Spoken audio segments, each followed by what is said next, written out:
جو شخص نیت سے گناہ کرتا ہے، میں ان کو کہا کرتا ہوں کہ یہ سیانے گناہ گار ہیں. اللہ، یعنی سوچ سمجھ کر گناہ کرتے ہیں. صحیح. اور سوچ سمجھ کر گناہ کرتا ہے انسان اس وقت کرتا ہے جب انسان اپنے آپ کو معاشرے کے ساتھ کمپیئر کرتا ہے، اور انسان کہتا ہے کہ معاشرے میں اتنے گناہ ہو رہے ہیں، صحیح. تو یہ میں ایک چھوٹا سا گناہ کر لوں گا تو کیا فرق پڑتا ہے. جب آدمی یہ سوچ کے گناہ کرتا ہے، حالانکہ صحیح.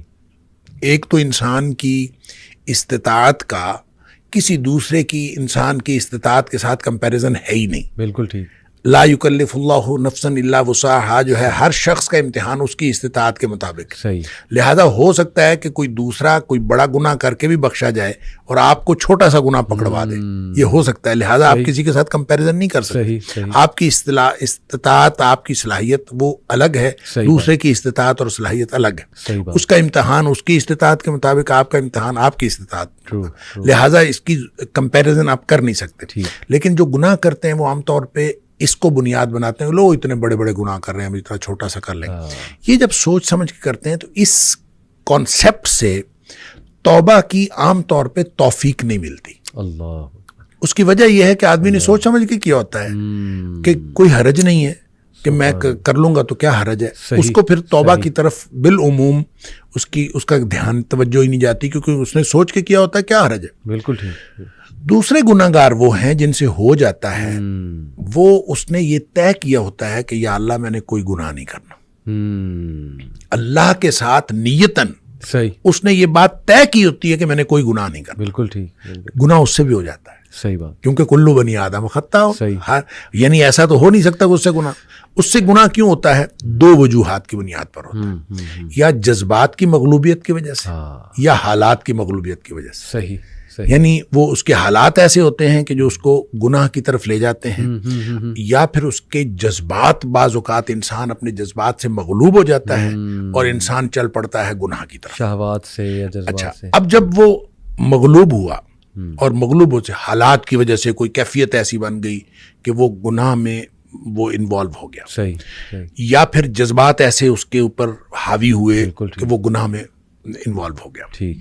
اس کا نتیجہ یہ ہوتا ہے کہ جو ہی حالات تبدیل ہوئے یا جو ہی جذبات ٹھنڈے پڑے، صحیح چونکہ اس نے طے یہ کیا ہوتا ہے کہ میں نے زندگی میں کوئی گناہ نہیں کرنا، اللہ، تو اب جو ہی حالات بدلیں گے، جس حالات کی مغلوبیت کی وجہ سے اسے گناہ ہوا ہے، تو فوراً اس کو یہ خیال آئے گا کہ یا اللہ میں نے تو یہ گناہ نہیں کرنا تھا، یہ مجھ سے کیا ہو گیا. اللہ.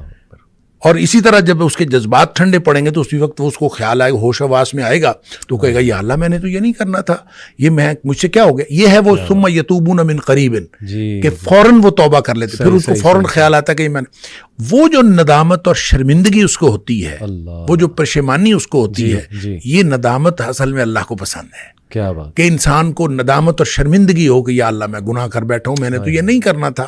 اور اسی طرح یہ جو رب انی ظلمت نفسی والی بات ہے، یا حضرت آدم علیہ السلام کی دعا والی بات ہے، یا ویسے بھی نبی پاک صلی اللہ علیہ وسلم نے فرمایا کہ ایک آدمی گناہ کرتا ہے اور گناہ کر کے پھر اللہ سے بات کرتا ہے، رب انی اذنبت، تو اللہ میں نے گناہ کیا ہے. یعنی اقرار. یہ اقرار جو ہے یہ بہت، یعنی اقرار ہے، اس کے اندر ندامت ہے. اللہ میں گناہ کر بیٹھا ہوں اور تو معاف کرنے والا ہے، تو مجھے معاف کر دے. یہ ندامت اور شرمندگی جو توبہ کی شرائط میں سے بھی ہے، اور یہ وہ نقطہ ہے جو اصل میں اللہ تعالیٰ کو پسند ہے. تو جس کے اندر یہ ندامت اور شرمندگی آتی ہے وہ توبہ بھی کرتا ہے، اللہ تعالیٰ کو پسند بھی آتا ہے. اور اللہ کو کتنی توبہ پسند آتی ہے اس کے لیے تو وہ حدیث ہے بڑی معروف کہ نبی اکرم صلی اللہ علیہ وسلم نے فرمایا کہ اگر کوئی شخص جو ہے، وہ ایک مثال دی آپ نے کہ کوئی شخص جنگل میں سفر کر رہا تھا صحرا کے اندر، اور سارا اس کا سامان اونٹنی پہ لدا ہوا، اور اس نے ایک کسی درخت کے نیچے سستانے کے لیے وہ ٹھہرا، تو کچھ دیر بعد اس کی آنکھ کھلی تو اس کا اونٹ غائب تھا. صحیح. جس کے اوپر ساری اس کی گویا مال و متاع بھی اسی پہ تھا، سفر بھی اسی پہ کرنا تھا. اب لق و دق صحرا ہے، میلوں لمبا چوڑا، تو وہ ادھر ادھر دیکھتا ہے، اس کو کچھ نظر نہیں آتا. تو اس کا خیال یہ ہے کہ اب میں اگر چلوں گا تو بھی موت ہے، بیٹھا رہوں گا تو بھی موت ہے، اس کے علاوہ کچھ نہیں. تو زندگی سے مایوس ہو کے وہ بیٹھ رہتا ہے. تو تھوڑی دیر بعد پھر اس کی آنکھ لگتی ہے، اور اس کو پھر اس کی آنکھ کھلتی ہے تو دیکھتا ہے کہ اونٹ سامنے کھڑا ہے. اتنا خوش ہوتا ہے کہ وہ کہتا ہے اللہم انت عبدی وانا ربک، اللہ تو میرا بندہ اور میں تیرا رب۔ اور نبی پاک صلی اللہ علیہ وسلم فرمایا کہ اخطأ من شدت الفرح، اس نے یہ جو الٹ بات کہی، کہنا تھا کہ اللہ تو میرا رب اور میں تیرا بندہ، یہ جو بات الٹ کہی نبی پاک صلی اللہ علیہ وسلم میں اخطأ من شدت الفرح، اس نے خوشی کی شدت کی وجہ سے بات الٹ کی، یعنی اس کو سمجھ ہی نہیں آئی، اتنا خوش تھا اس کو سمجھ نہیں آئی اور وہ خوشی کی شدت کی وجہ سے الٹ بات کر گیا۔